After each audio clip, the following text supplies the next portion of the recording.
Hello guys, merong sumagi sa aking isipan na isang tanong. Bakit ba tayo nahihirapan sa isang bagay na gusto naman natin?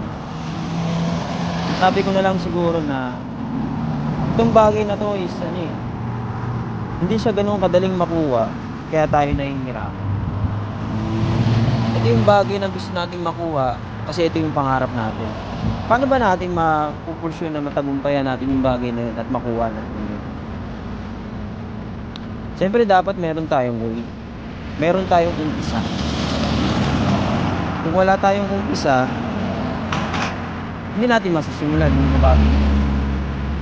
Yun ang kulang sa atin eh. Nadadagdagan na yung edad natin pero wala pa rin tayong napapatunayan sa sarili. Hindi naman pangako sa sarili yan. Obligasyon sa sarili yan, oo. Pagkatapos na ng bang araw mo, pagkatapos na ng bang panahon mo sa mundo, saka mo lang marirealize na hindi ka na. Kasi ano bang ginagawa mo? Nag-aaksaya ka ng oras, nag-aaksaya ka ng panahon sa mga bagay na hindi naman talaga dapat ginagawa o hindi naman dapat importante. So dapat, simulan na natin.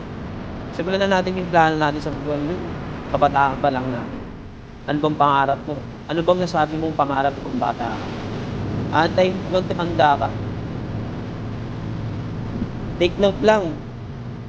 Take note lang guys. Hindi natin alam kung hanggang kailan tayo sa mundo. Kaya habang nabubuhay pa tayo, saan mo na? Okay guys. Next.